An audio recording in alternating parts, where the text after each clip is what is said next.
Hey there, Mr. Redder here. Welcome back to another episode of r/Entitled People Stories. Our first story we'll be reading today. My boyfriend wants his name on the mortgage even though he's not contributing towards the down payment. After that, my brother's girlfriend sent me a list of chores I need to do before my Easter celebration. And after that, entitled mom tries to set her daughter up with my uncle whilst my cousin is on the ground in pain. Now for every thumbs up this video gets, one Karen doesn't get her name put on the mortgage that she's not contributing towards. Oh, I can't wait to read the comments about that story. So please smash that like button and subscribe and turn on notifications for new stories from Reddit every single day. My boyfriend wants his name on the mortgage even though he's not contributing towards the down payment. Little background.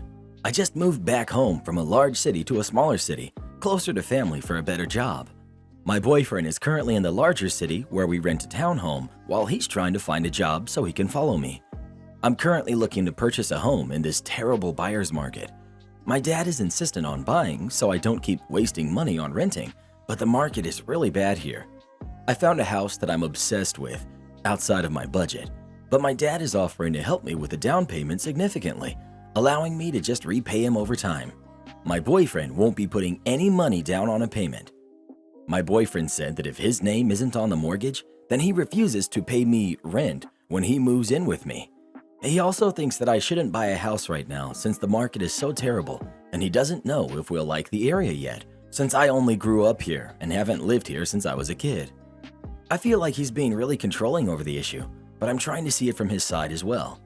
He's getting his grandmother's ring reset to propose, and he's really making the effort to move down here. I know he feels left out in the process, but I guess I just don't understand why he can't wait to be put on the mortgage until we're married. Edit. Thank you for all the responses, and honestly, thank you for the law, mortgage, deed help, and clarification. This is my first home, and it's a lot to take in and a lot to learn. Also, not going to commit fraud. Repay over time. He quite literally said, maybe pay him back after the house was fully paid off, and if I sold it while he was still alive. It's truly a generous gift. I think I said repay over time because it's a generous gift and I feel unworthy to accept, but that's a personal issue and we could be here all day. Everyone sucks here. Here's what your boyfriend's post might look like. I'm in a serious relationship with my girlfriend and I'm about to propose. She wants to move to a smaller city that she grew up in. I'm not excited about the idea because we've never lived there and I'm afraid it won't be a good fit for us, but I'm willing to move there because it's important to her. I'd like to rent there for a bit before buying to see if we like living there and which neighborhoods we like. But because her dad is insisting she buy a place, she's gone ahead and found a house she wants to buy there, and her dad is paying the down payment. She wants me to move there with her and pay half of the mortgage for a house I'll get no equity in, that I didn't help choose, in a city where I don't even have a job yet. I don't understand why she's making these decisions with her dad and not with her life partner. She's accusing me of being controlling when she's the one who's making all the decisions without my input. I feel like I've already sacrificed a lot by being willing to move to her hometown with her, and now I'm being steamrolled. Am I the jerk if I tell her I won't pay the mortgage with her unless my name is on the deed? Exactly. Plus, I'm worried I won't have any rights living in her home, and she could just kick me out one day. Also, owning a home is a lot more work. I've enjoyed being a renter and not having to do yard work, worry about repairs and such. She's really excited about a home we really can't afford, but won't talk to me about the details of how our living together and me renting from her will work. I'm beginning to wonder if this is the right move for me. Would I be the jerk if I told her I'd prefer to do long distance for a while or rent separately when I first move? Exactly. I feel so sorry for this dude now with everyone saying he's an ungrateful, controlling freak who wants to steal her money, that he should just pay the rent or be dumped. He just wanted to make his life with his girlfriend, find a new place, propose to her. I'm sure if the situation would have been reversed, him buying the house, everyone would have called him the jerk. Everyone sucks here. You for buying a house like you're single. He's going to live there. You obviously plan on marrying him. Does he not get a say in where he lives? What if he hates the house? He's not even sure he wants to live in that city permanently. But who cares what he wants? Let's listen to Daddy and take his money for a house that you can't even afford. And Daddy is the jerk too, for basically forcing your hand to buy in that city instead of giving it time and seeing if that is where you really want to live or see if you and your boyfriend would be happy there. As for the boyfriend, he is giving ultimatums and not contributing financially to the down payment. I see why you don't want to put his name on the house, But again, if you plan on marrying him and paying the mortgage together, why not wait and buy a house together? Well, who do you think is the jerk? OP or her boyfriend? Please let us know. If you are going to get married, I'd probably wait on buying a house for now. My brother's girlfriend sent me a list of chores I need to do before my Easter celebration. I'm male, 31. My brother, Tom, who's 28, has a girlfriend named Harper, who's 25. They've dated for 4 years. They aren't married, they never want to, but Harper calls herself a sister-in-law. They have no kids, and Harper doesn't work. This would be fine if they didn't struggle financially. They had to move in with my parents because of debt. My family thinks Harper is lazy, and she compensates by being a perfect housewife. Harper puts all of her free time into party planning, as in planning our family's birthdays and holidays, which we never asked for and don't like. She treats every event like it's a wedding, and she the wedding planner. For context, she makes spreadsheets of all the things to do, weeks in advance. These people are in charge of the food. This many people, this budget, these options, up for debate later. These people do decorations, cleaning up before and after, color scheme and attire suggestions. These people do entertainment, karaoke, games, music, playlists, movies, slideshows. My family collectively rolls our eyes and says things like, Harper, it's a birthday for a 1-year-old. My 1-year-old. There will be 10 people there, so buzz off with this list. Harper pouts and is moody at the events because if only we did it this way, it would have been so much more special and memorable. I'm hosting Easter at my house because I have a large yard for the kids to hunt eggs. As usual, Harper sent the family spreadsheets for the event. Apparently, my job as host is to properly clean my house, weed and mulch my flower beds, and remove a dead tree on the edge of the property. There was a tips and tricks for lawn care she added at the bottom. Harper has decided to cook the food. Her budget is $120, $155 if I want a cake. I emailed her back and simply said, "Who invited you?" She sent me a bunch of question marks. I texted back, "Unfortunately, there will be no +1s to watch my kids find eggs in the yard. If I let my brother bring a date, then I'd have to let my other guests bring dates, and we have already hit our budget of buying a grocery store ham. Sorry, I'm sure you understand how things are. Best wishes." She stopped talking to me. My brother is mad at me. My dad thinks I'm petty. My sisters couldn't care less, and my mom is happy though. She hates Harper. My wife wants me to act my age and stop this drama, but because it's my family, she's leaving it as my decision. Am I the jerk for banning Harper? Edit. Harper started making the spreadsheets when she and my brother moved in with my parents. We told her thanks but no. Every get-together, she wanted to add a few $100s to it of our money. We firmly said no, and she continues to give us passive-aggressive comments about not making our family moment special. I don't consider her family. No one does, not even my brother. He doesn't want to marry her because this is just another girlfriend to him. Their relationship is toxic. I didn't mention it because that's not the problem right now. I'm rude to her, I admit it. Last edit. Wow, a lot of comments. Thanks for the responses. I'm glad to know many feel my response was justified, but will also consider the advice from those that feel I should be the better person.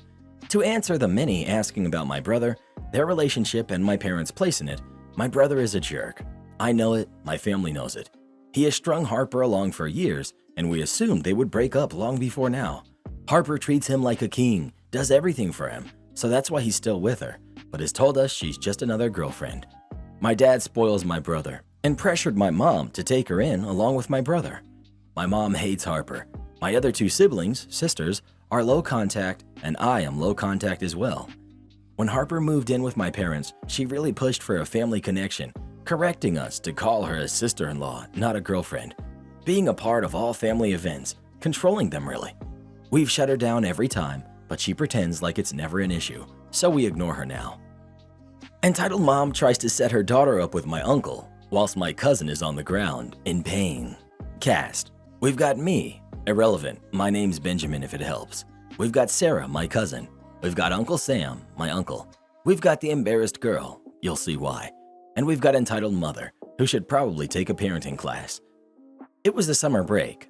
Like I said, I was 13 at the time, and parents were off in Canada visiting some relatives of my mother, leaving me with aunt and uncle for the week. Yay. We were at the park. I was watching Sarah, who was 10 at the time, while she played with the other kids to make sure she didn't get into any trouble or whatever. My uncle was watching from a nearby bench. All of a sudden, this girl, who looked to be about 18, walked up to my uncle. This part is paraphrased dialogue, of course, since I was too busy watching Sarah at the time. Embarrassed girl. Hey there, good looking. Uncle Sam. Oh, hello. Can I help you? Embarrassed girl. Prepare to cringe. Just wondering, what's a hunk like you doing in a dump like this?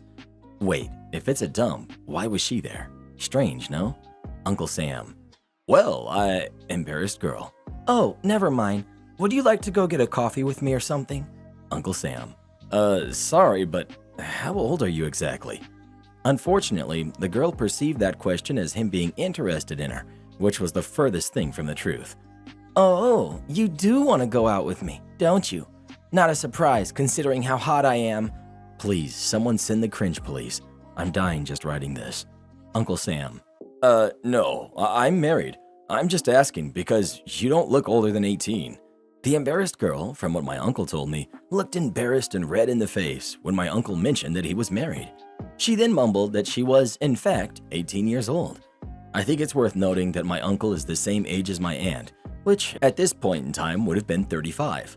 Uncle Sam informed her as much, and the girl looked even more embarrassed. She mumbled some awkward apology and walked away. 5 minutes later, entitled mom appears, with embarrassed girl apparently telling her to stop in the background. Entitled mom. Excuse me? Uncle Sam. Yes, can I help you? He's a polite dude. Are you the man my daughter talked to earlier? Uncle Sam, awkward laugh. Yeah, I am. So, what's wrong with her? I'm sorry? You heard me. Why won't you go out with her? Uncle Sam. Oh, well, I'm married. Not to mention, she's kind of younger than me. Entitled mom lets out that classic Karen scoff. Oh, come on. You're only 20. You're not that much older than her. I'm 35, actually. Oh, shut it, kid. You can't be older than 23. You just want an excuse not to date my daughter. Now, I will say that my uncle does look slightly younger than he is, but if you looked at his face at the time, the youngest you could think he was 30. How this woman thought my uncle was 15 years younger than he actually was is beyond my understanding. Uncle Sam. Lady, I don't really care what you think. I'm 35, and whether you believe me or not, that's an undeniable fact. And even if I was 20, I don't have any obligation to date your daughter.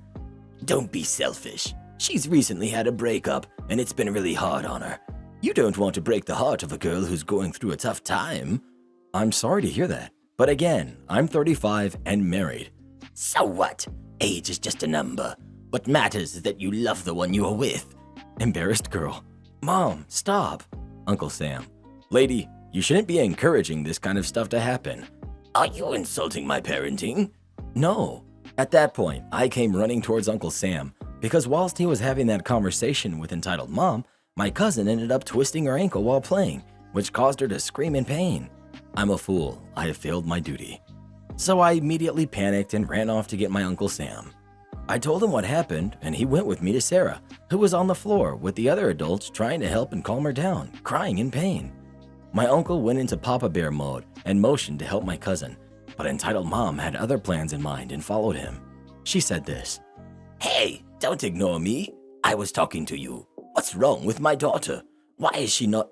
Now, my Uncle Sam is not normally a confrontational person, but the fact that this lady was still trying to set him up with her daughter, despite my cousin was on the floor in obvious pain, really set him off. He interrupted her, shouting, Lady, shut up. The entitled mom stopped the minute my uncle shouted, Uncle Sam, you can clearly see my daughter is on the floor in pain, yet the only thing you can think about is getting a date for yours. Buzz off now and let me help my kid. The entitled mom was shocked by Uncle's shouting and looked like she was about to say something else, but after seeing that people were shooting her some dirty looks, she just took her embarrassed daughter and left. After that, we took my cousin home and treated her twisted ankle the best we could. My uncle hadn't seen the lady ever since then, but honestly, I'm kind of wondering what was going through her brain. Like, why was she looking for dates for her daughter in the park? Did she honestly think that their age difference was fine? On the subject of age, did she actually believe my uncle was 15 years younger than he actually was? Or was she just looking for an excuse for him to date her, considering she switched gears and tried to pull the age is just a number card?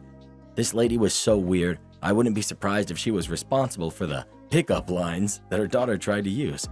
I also wouldn't be surprised if the whole breakup story was just to guilt trip my uncle.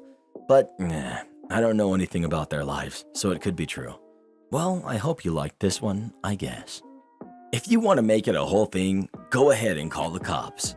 My usually not irresponsible teenager lost his phone and just realized it while competing in a district track meet he was invited to. This fueled my urgency to find his phone more than its value or anything else. I had my daughter use her Find My Phone app to see it at a local convenience store. I refreshed the search to see that it was hovering around the space of the store in the parking lot, almost back and forth between two locations. I tell my daughter I'm taking her phone with me to the store to retrieve it in between my son's events, 100-meter discus and shot put. I arrive through the doors, a la Kramer from Seinfeld, phone up and in hand like I'm on a timed scavenger hunt. The clerk gets suddenly shifty, looking at me, then looking away and looking at his customer. Understandable with how I entered. I jumped in line, patiently waiting for the customer in front of me to interview the clerk about the state lottery system, a barrage of ridiculous questions that even I couldn't write up. Finally, it's my turn, and now I'm the only customer in here. I also noticed that upon refreshing the app I was using, it hasn't moved since I entered the store. I begin with what would be a line of my own questions. Hey, my son lost his iPhone, and this app says it's near here. Has anyone turned in a phone? Lying clerk says, nope. I retort, could you look around and see, because I've refreshed this over the past 20 minutes, and it's here. Liar McLiarstein continues his poorly spun web of lies. I don't know anything about it, man, so quit bothering me. You lost your phone, get over it. Dude, it's here. Where's my phone? If you want to make it a whole thing, go ahead and call the cops. See what they do. Oh, let's do that. Now I know that I can ping the phone to make noise, but I don't know if he's got it in his car, in the back room locked up, or somewhere I can't get to without being arrested, like behind his counter. I call the cops and explain the situation as well as my suspicions. The police ask what app I used, if it's active, if I have any more evidence that it's in his possession. I explained that I didn't want to ping it yet until they could help. They agreed to send a car out. I wait outside at the next door, Dutch Bros, out of his line of sight, hoping he was convinced I left. The police arrive and I flag them to me, showing him the app. They also took my ID, which was weird, but whatever. We end up entering the store together as I ping the phone. Beep, beep. It's back in his office. He answers questions as he gets handcuffed. I get the phone back to the track meet just in time to miss him getting his second in discus. Edit. To those who keep hemming and hawing over my not pressing charges, know that this isn't even the first time or the worst time I didn't press charges on a convenience store employee. I wish I was better at tagging my content. Anyway, to those who chide me for not pressing charges, for not believing in second chances, may you get 3 of your toes stuck in the hole of your ripped jeans every time you try to put them on. Am I the jerk for treating my daughter-in-law like a kid when she was acting like one? My son and his wife have been staying with us for about a month now while they prepare to move into a new place in May. My wife and I enjoy having them with us, and for the most part, my daughter-in-law is lovely, but she is very messy. I'm retired from the Army, and I've always run my house to a certain set of standards, and I expect them to be followed even by guests. My son has often described his wife as someone who prefers clutter, and she generally likes to have things where she can see them. But after I voiced my displeasure over the clutter in the guest bedroom they are presiding in, as well as in the guest bath they use every day, she did begin to decrease this amount of clutter, but not to the standards I would like in my home. My daughter-in-law still leaves her makeup out in the bathroom until she gets home in afternoons because she runs out of time in the mornings to put them up. To her credit, she does clean everything when she gets home, but I don't appreciate having to stare at the mess for hours until she does get home. I tried handling privately with my son in hopes he could talk to her, and while he did agree, he mostly made excuses about her behavior, equating it to a unstable home life growing up with incompetent parents and in the foster system towards her later teen years. I admit she still is quite young at 20, but my kids knew how to clean up after themselves before they were out of elementary school. My frustrations over the situation grew to a head one day, where yet again she left out makeup in the bathroom, and in response I took a trash bag and placed all the makeup and everything underneath the sink that was hers as well, and then in the guest bedroom every piece of clothing she owned, etc. I had no intention of actually throwing her belongings in the trash, but I wanted to show how serious I was on the matter, and I thought maybe handling it how I would have handled a teenager would have given her a bit of a wake-up call, since she seemed to have missed out on it in her childhood. My daughter-in-law came home before my son, and when she discovered her things in trash bags outside of the front door, I could tell she was rather shell-shocked. I didn't yell, but I was stern when I explained that her behavior had been very disrespectful, and if it continued, she would have to leave my house. My daughter-in-law didn't say much and just looked at me with wide eyes the whole time. And then when I was done, she apologized and took all of her things back inside the room she was staying in. I could hear her crying, which seemed to me to be dramatic, and when my son got home, he apologized for daughter-in-law's messiness, but said that the way I handled the situation was too far. I told him it was my house, my rules. Now my daughter-in-law has been keeping all of her things in her car and won't even place them in the house at all. She has also become very reserved when I'm around, but is completely fine around my daughters and wife. The mess stopped, but now there is an awkwardness in the house. You're the jerk. 1. You gave them the guest room and guest bathroom for their use. As long as they don't destroy anything, they should be entitled to use it how they see fit. You repeatedly said she does clean up, so she's not trashing your house. 2. While they are staying with you, the space you gave them is their space. They should be entitled to a sense of security and privacy. Creeping into their room to see if she's living up to your ex-military standards is not acceptable. 3. You knew she was in the foster system, which means that she likely did not have strong parental figures to teach her, though it is very clear she is trying to please you. 4. Foster care kids often have to put their belongings in trash bags to go from house to house. They often bounce around the system. It creates a lifetime of problems. You literally made her possibly relive the experiences of coming home to find all her belongings in trash bags. Being told it isn't her home anymore, no wonder she was crying. The fact that she has not argued with you about any of your absolutely ridiculous rules means she's either scared of you or of losing another home, or she's trying very hard to please you, but it's extremely difficult for her. And by the way, hot take here. Have you considered that your control issues, which you blame on being ex-military, are actually responses to having these behaviors grilled into you by said military? This isn't healthy. You need therapy. To add to your last paragraph, I've heard of kids going no contact with parents like this because the expectations are not reasonable for most kids and some young adults, especially if there's any depression or ADHD involved. The no exceptions, no excuses attitude rarely leads to close or meaningful relationships. OP, as someone who had a loving military dad, there is a difference between firm and obsessive. There's also a difference between reasonable and unreasonable expectations. They are adults that were given a separate space temporarily, a space you don't need to look at but choose to, especially their bedroom. Just stay out. Unless you are concerned about mold, dishes, or food, it doesn't actually affect you, and your repeated comment about it being disrespectful isn't true. Leaving clothes on the floor is not the same as breaking things. However, you're the jerk because you are handling her personal items. Even the ones put away is massively disrespectful. Imagine some guy going through your wife's stuff and all of her personal belongings and putting them in a bag for no reason other than to be a jerk to her. I love this because as someone with ADHD, things like running out of time do in fact exist. That would make me upset as it is, let alone any past issues this woman has felt. I could definitely see her struggling to be comfortable with this man again. He treated her worse than like a child. He treated her like she was disposable for not following his rules. Well, what do you think? Did OP take it too far or not? Please let us know. Why on earth should you have to keep the guest bedroom that you're staying in tidy? God, I love the people on Reddit. Our landlord told me, go ahead, call the city inspector. So I did. This happened in 2018. I just moved to a new apartment. It was a 3-bedroom, first-floor apartment, and it had a finished basement. It had 2 bedrooms, a living room, and a kitchen on the first floor. It also had a bedroom with a full bath in the basement and a bar and gaming area. It was also in a very nice area of the city. The apartment was owned by a corporation. Honestly, we loved that apartment until it kept having recurring issues in the basement. The carpet was wet from time to time. At first, the landlord would send a cleaner to come and handle it, but it kept happening. I asked them to check and fix the issue. They did not do it. I told them I'll call the city inspector to check the building. They laughed at me and told me, go ahead, call the city inspector. So I did.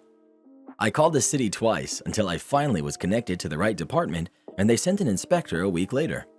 The inspector found so many building violations. They told me they'd contact the building owner and would come again. The next day, the owner called and begged me to tell them what I know about the problem with the apartment. I told them that I sent complaints multiple times. They should check their record. The city inspector, the owner, and the property manager came 2 weeks after that. The city inspector was letting them have it. He laid it to them and it was bad. They have to deal with structural and foundational issues and some safety issues too. There were 4 tenants in that building, including us. Imagine it was a big colonial, multi-family home divided into 4 apartments. They had to break the lease with all of us to fix the building. They couldn't fix it with us being there. We were ready and already consulted a lawyer. We told them that 1. We want our deposit back before moving out. 2. They paid for all of our moving expenses. 3. They paid for our deposits at the next place. They could not kick us out. They could not rent the apartment after the inspections. There were 4 of us, and we could all sue them for placing us in a dangerous building. In the end, they spent so much money to relocate us and fix the apartment. Don't feel the need to promote one of us because we have things taken care of? Fine, we'll stick to just doing our job. To provide a bit of the backstory, this happened about 4 years ago. Myself and my coworkers, 2 others, were delivery drivers for a large food service company. The lead driver at the time was let go, leaving just myself and my coworkers. Naturally, about a week after he was let go, we started asking our managers when they would be opening up the lead driver position for applications. Their response was simple and expected. Not right now. We have a lot going on as we're moving into the busy season and we still need to clean out former employees' crap. Not a big deal. There was a lot of BS to clean up after the former lead was let go. He had been stealing from the company. Totals were missing. Truck was thrashed, and he had been using the truck storage facility as his own personal storage unit. We had a lot to deal with. As for the 2 of us working there, I had about 3 years on the job experience, and my coworker had almost 5 in the role. As far as I was concerned, he should be the one getting the promotion. Longer tenure, wife and kids, just me and my cat at the time, and the promotion was an additional $1.50 per hour. No brainer on my end. But him and I both had a feeling they'd want to put me in that position since the big boss butted heads with him a long time ago and they didn't see eye to eye, and I tended to be a bit better with inner office politics. Well, about 3 months after the lead was let go, things settled down and we brought up the issue again. When will the lead position be posted? $1.50 an hour adds up fast, and on a flat 40-hour work week, 4 10-hour days classified into a 5 to 8 hour work week meant at least $132 per paycheck, and more depending on the overtime. And we almost always had 10 to 20 hours of overtime a check. Do the math. When asked again about the position, we were told the same. We're working on it. Just be patient. As soon as we can, we'll open it up and we'll make one of you the lead. Well, this irritated both of us, but irritated my coworker even more than me because he felt like that position should have already been his. He'd been doing the routing for the day off the clock, only a 10-minute phone call, handling mechanic appointments as we were a satellite operation 4 hours from the DC, communicating with warehouse staff, operation management, etc. I offered to reach out to management, put in my 2 cents, and spur things along. He declined my help as he didn't want to butt heads with the big boss again and possibly risk his job. No problem. So we continued to wait. After 8 months, my coworker was getting quite fed up. Typically, he only talked about something bothering him when he was really ticked off, and he had been talking about this almost every week for a month. So he called up the manager again and asked when they were going to open up the position for applications. The response, "You two been doing a great job down there. Everything's being handled, so we don't feel the need to create a new position." Oh yeah? This ticked us off big time. This was not creating a position. That lead position had been there for years before he was let go. I once again offered my assistance and opinions on how to speed things along and was declined again. That was until he called me 2 days later after stewing on it and told me to do what I want. So I did. The next morning, before unloading the trucks, we sat in the office, drank some coffee, and I told him what we were going to do. We were going to do nothing. We were going to field every single phone call, questions, concerns, issue, and pass it on to the big boss. He doesn't think we need a lead, so we'll just be drivers. So without providing any notice to the manager or the sales reps, here's a few examples, but you'll get the point. Routing? Call Big Boss. Issue with delivery? Tell the customer to call the sales rep so they can call Big Boss and he can call us to go ahead and fix it, something we normally would just do. Head mechanic calls us to say we need to schedule a DOT or service. Nope, call the big boss, tell him he needs to call the local mechanic or schedule it yourself. We passed every single phone call and issue off to him. For us, it wasn't a big deal since we could just handle things then and there. A simple go back and pick something up would take 2 minutes. Customer texts us directly, we do it. But we're just drivers, so we ignored the customer, responded back that we couldn't do that anymore and that they would need to call their sales rep. This made it a 15-minute task at the minimum, but was usually around an hour or two before we could get back to the customer. The fallout? We didn't even make it through the first morning before crap hit the fan. As soon as the first issue popped up, our sales rep called me asking why the customer said I couldn't do something. I told her the story and she was ticked. Not at us, but at the big boss. I apologized, reassured her it's not personal, but if they won't pay my coworker to do the job, then we will just do what we are paid to do. My sales rep said she will get this taken care of, but she refuses to work with Big Boss. She'll quit before that happens. Serious threat from someone with 25 years on the job. Couple hours later, my coworker and I got a call from Big Boss.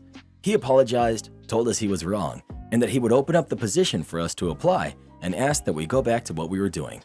We told him no. Until that position is posted, applicant selected, and one of our pay stubs shows the increase in pay, he can continue to handle the phone calls, but thanked him for the apology. We carried on our merry way, and the next day Big Boss called us, told us the position was listed, asked us each to write up a letter of intent for why we felt like we deserved the position, and they would consider our letters and select one of us. Fantastic progress. My coworker pretty much wrote down on his letter that he had been doing that work for 8 months. He has the seniority, contact information, and knowledge, so he felt he should be considered. I submitted nothing, told my coworker he should have been promoted 8 months ago and sealed the envelope. I, of course, get a phone call the next day from the big boss asking me why I didn't submit my letter, and I told him just that. You should have promoted my coworker 8 months ago, and I don't want the position. Took a few days, but arms were twisted, and my coworker got his well-deserved promotion. The real push was the sales rep. We found out a couple months after she had called her vice president, told him this was bogus, and refused to have to work with Big Boss since she couldn't stand him. Well, the vice president of sales got together with the vice president of operations and made the magic happen. Coworker thanked me for the help, bought me a couple T-bone steaks, and said he never wants to get on my bad side. Support our channel by joining as a member today, and we'll give you a shout out in our next video. Or come watch this video next. You won't believe what Karen does in that one.